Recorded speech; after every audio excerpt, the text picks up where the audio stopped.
오늘의 말씀은 출애굽기 10장 1절에서 20절까지의 말씀입니다. 여호와께서 모세에게 이르시되 바로에게로 들어가라. 내가 그의 마음과 그의 신하들의 마음을 완강하게 함은 나의 표징을 그들 중에 보이기 위함이며 내게 내가 애굽에서 행한 일들 곧 내가 그들 가운데서 행한 표징을 내 아들과 내 자손의 귀에 전하기 위함이라. 너희는 내가 여호와인 줄을 알리라. 모세와 아론이 바로에게 들어가서 그에게 이르되 히브리 사람의 하나님 여호와께서 말씀하시기를 내가 어느 때까지 내 앞에 겸비하지 아니하겠느냐. 내 백성을 보내라. 그들이 나를 섬길 것이라. 내가 만일 내 백성 보내기를 거절하면 내일 내가 메뚜기를 내 경내에 들어가게 하리니 메뚜기가 지면을 덮어서 사람이 땅을 볼 수 없을 것이라. 메뚜기가 내게 남은 그것 곧 우박을 면하고 남은 것을 먹으며 너희를 위하여 들에서 자라나는 모든 나무를 먹을 것이며 또 내 집들과 내 모든 신하의 집들과 모든 애굽 사람의 집들에 가득하리니 이는 내 아버지와 내 조상이 이 땅에 있었던 그날로부터 오늘까지 보지 못하였던 것이리라 하셨다 하고 돌이켜 바로에게서 나오니 바로의 신하들이 그에게 말하되 어느 때까지 이 사람이 우리의 함정이 되리이까. 그 사람들을 보내어 그들의 하나님 여호와를 섬기게 하소서. 왕은 아직도 애굽이 망한 줄을 알지 못하시나이까 하고 모세와 아론을 바로에게로 다시 데려오니 바로가 그들에게 이르되 가서 너희의 하나님 여호와를 섬기라. 갈 자는 누구냐. 모세가 이르되 우리가 여호와 앞에 절기를 지킬 것인즉 우리가 남녀노소와 양과 소를 데리고 가겠나이다.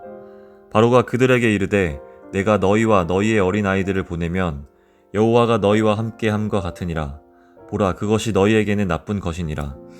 그렇게 하지 말고 너희 장정만 가서 여호와를 섬기라. 이것이 너희가 구하는 바니라. 이에 그들이 바로 앞에서 쫓겨나니라. 여호와께서 모세에게 이르시되 애굽 땅 위에 내 손을 내밀어 메뚜기를 애굽 땅에 올라오게 하여 우박에 상하지 아니한 밭에 못든 채소를 얻게 하라. 모세가 애굽 땅 위에 그 지팡이를 들매 여호와께서 동풍을 일으켜 온 낮과 온 밤에 불게 하시니 아침이 되매 동풍이 메뚜기를 불어들인지라. 메뚜기가 애굽 온 땅에 이르러 그 사방에 내리매 그 피해가 심하니 이런 메뚜기는 전에도 없었고 후에도 없을 것이라. 메뚜기가 온 땅을 덮어 땅이 어둡게 되었으며 메뚜기가 우박에 상하지 아니한 밭의 채소와 나무 열매를 다 먹었으므로 애굽 온 땅에서 나무나 밭의 채소나 푸른 것은 남지 아니하였더라. 바로가 모세와 아론을 급히 불러 이르되 내가 너희의 하나님 여호와와 너희에게 죄를 지었으니 바라건대 이번만 나의 죄를 용서하고 너희의 하나님 여호와께 구하여 이 죽음만은 내게서 떠나게 하라. 그가 바로에게서 나가서 여호와께 구하매 여호와께서 돌이켜 강렬한 서풍을 불게 하사 메뚜기를 홍해에 몰아넣으시니 애굽 온 땅에 메뚜기가 하나도 남지 아니하니라. 그러나 여호와께서 바로의 마음을 완악하게 하셨으므로 이스라엘 자손을 보내지 아니하였더라. 네, 오늘 말씀은 출애굽기 10장 1절부터 20절까지의 말씀입니다. 오늘 말씀을 또 문단을 나눠보면요, 저는 3개로 나누어봤는데 1절부터 2절까지 하나님의 계획, 그리고 3절부터 11절 메뚜기 재앙에 대한 경고, 그리고 12절부터 20절까지는 변하지 않는 바로, 이렇게 나누어 보았습니다. 오늘 내용 그런 거잖아요. 하나님이 먼저 모세에게 하나님이 지금 이렇게 하시는 이유에 대해서 설명을 하십니다. 하나님이 이렇게 하시는 이유는 무엇인가 하면 바로와 애굽 그리고 이스라엘 민족들 가운데 하나님이 여호와임을, 하나님이 하나님됨을 드러내시기 위함이라고 말씀하십니다. 그리고 모세와 아론은 바로를 찾아서 예배하러 보내주지 않으면 8번째 메뚜기 재앙이 닥칠 것이라고 이야기합니다. 이 재앙 앞에서 바로의 신하들까지 바로에게 찾아와서 이제 이스라엘 민족을 보내줘야 한다고 얘기합니다. 애굽이 다 망하게 되었다고 말하죠. 그런데 바로는 모세가 모든 남녀노소 모두와 가축까지 모두 가야 한다는 말에 대해서 분노하고 이스라엘 민족을 보내지 않으려고 합니다. 그런데 메뚜기 재앙을 맞은 후에 그는 자신의 죄를 또 다시 한번 고백하고 이번만 해결해주면 보낼 것처럼 이야기합니다. 그러나 역시나 보내지 않죠. 오늘 우리가 읽은 10장 1절부터 20절까지의 내용입니다.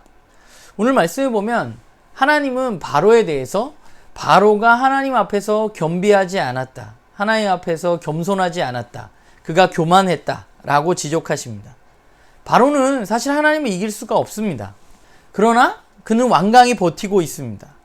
당시의 이집트의 왕이 신적인 권위를 갖고 있는 것처럼 자랑했기 때문에 그런 바로가 하나님 앞에 대항하고 있고, 그런데 그 대항 가운데 바로는 그야말로 무기력한 모습을 보이고 있죠. 사실 그것은 신하들의 태도에서도 드러납니다. 신하들이 바로에게 찾아와서 하는 말이 그렇잖아요. 애굽이 이제 망하게 되었는데 도대체 왜 안 보내는 거냐, 이제 보내야 된다 라고 말하고 있습니다. 그럼 바로는 왜 이렇게 버티고 있는 것일까 생각해보면 그야말로 그의 교만한 마음 때문입니다. 자신이 하나님을 대적할 수 있다는 마음.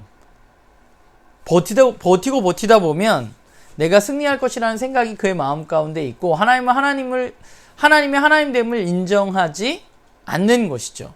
그래서 하나님이 그에게 표징을 계속해서 보여주셔도 그는 하나님을 인정하지 않습니다. 자신과 자신의 나라가 망하게 되었는데도 그는 하나님을 인정하지 않고 자신의 교만을 드러내고 있습니다.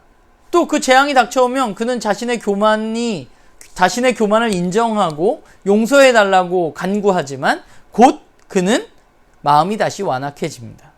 그러니까 이 재앙 가운데 바로의 모습을 보면서 생각하게 된 것이 있는데, 그게 뭐냐면 하나님은 지금 표징을 보이고 계시고, 하나님이 이 표징을 보이시는 이유는 분명합니다. 하나님의 하나님됨을 알게 하기 위해서 하나님은 이 표징을 드러내고 계시죠. 그런데 문제는 뭐냐면 바로는 하나님을 알려고 하는 것이 아니라, 바로는 하나님 앞에 어떤 태도냐면 자신 앞에 놓여있는 문제가 해결되어지기만을 간구하는 것이 바로의 태도입니다. 이 문제만 해결되면 될 것 같아요. 그러면 하나님의 말씀을 들을 것 같이 바로는 얘기합니다. 이 재앙만 사라지면 내가 하나님 말씀대로 너희를 보내겠다라고 말합니다. 그런데 문제는 뭐예요? 문제가 해결된다고 하나님의 말씀을 그가 듣는 것이 아니라는 것이죠. 왜냐하면 그는 문제 해결에 대해서만 하나님을 바라보고 있기 때문입니다. 하나님의 하나님됨을 알려고 애쓰는 것이 아니라 자신 앞에 놓인 문제 해결을 위해서만 그는 움직이고 있기 때문이에요. 하나님을 그렇게 대하고 있는 것이죠. 그게 바로의 진짜 문제입니다. 우리도 우리의 삶 가운데 문제 해결이 굉장히 중요하다고 많이 생각합니다. 하나님과의 관계에서 그렇습니다. 우리가 하나님께 간구하는 것은 우리의 삶에 있는 문제 해결을 위해서 간구하는 경우가 많습니다. 이 문제만 해결되면 내가 하나님의 말씀대로 잘 살아보겠다고 하나님 앞에 약속합니다. 그런데 곧 많은 사람들이 하나님의 말씀대로 살지 않습니다. 이유는 저는 목적의 문제인 것 같아요. 문제 해결이 무엇보다 중요해 보이지만 사실은 문제 해결이 그렇게 중요한 것이 아닙니다. 진짜 중요한 것은 무엇이냐면 하나님을 아는 것입니다. 하나님을 하나님으로 인정하는 것. 그분이 나의 창조주시고 나의 구원자시고 이 세상의 주관자이시라는 것을 아는 것. 그분이 내 삶을 여전히 주장하는 분이라는 사실을 내가 깨닫는 것. 그게 중요한 것이죠. 하나님 지금 그 이야기를 지속적으로 하고 계시는 거예요. 하나님이 하나님 되심을 너희가 알아야 한다고. 그런데 바로가 하나님의 하나님됨을 알려고 하지 않는 것이죠. 문제 해결에만 매달려 있습니다. 눈에 보이는 것에 대한 두려움이 그를 움직이고 있습니다. 그는 진짜 나라가 망하는 것을 모르고 이러다가 이스라엘 민족이 진짜 다 나가버리면 어쩌나 하는 두려움으로 이 문제들을 바라보고 있습니다. 우리도 혹시 그렇지 않나, 우리의 삶을 좀 돌아보아야 하지 않을까라는 생각을 하게 됩니다. 나도 우리의 삶의 문제 해결에만 매달려서 살아가고 있는 것은 아닌가. 하나님께 기도해서 문제가 해결된다고 그것이 다가 아닙니다. 그런 표징들을 위해서 진짜 중요한 건 뭐예요? 하나님의 하나님됨을 알아가는 것이죠. 우리가 말씀을 읽고 큐티를 하는 것도 마찬가지입니다. 내 삶이 잘 풀리려고 우리가 말씀을 읽고 큐티를 하는 것이 아니라, 내가 그러기 위해서 내 삶이 문제를 해결하기 위해서 예배하고 기도하는 것이 아니라, 중요한 것은 이 말씀과 기도와 예배라는 우리의 신앙의 여정을 통해서 우리는 하나님을 더 깊이 알아가는 것이 우리들 가운데 필요하죠. 하나님을 통해서 내 문제의 해결을 위한 신앙을 갖는 것이 아니라 하나님을 알아가는 신앙이 우리에게 필요합니다. 하나님의 하나님됨을 인정하는 신앙. 그래서 하나님 예배하는 신앙이 우리에게 필요합니다. 오늘 우리가 말씀을 보면서 저와 여러분이 나의 하나님에 대한 알매 깊이는 더 깊어지고 있는가 좀 점검해 보았으면 좋겠어요. 나의 신앙이 혹시 나의 문제 해결에만 초점 맞춰져 있지는 않은지, 내가 진짜 하나님을 알려는 마음이 내 마음 가운데 있는지 우리가 좀 살펴보고, 그 하나님을 알므로 우리가 그 하나님을 찬양할 수밖에 없고, 그 하나님을 예배할 수밖에 없고, 그분을 알면 알수록 더 말씀을 읽을 수밖에 없는 그런 우리들의 신앙으로 우리들이 자라가기를 간절히 소망합니다.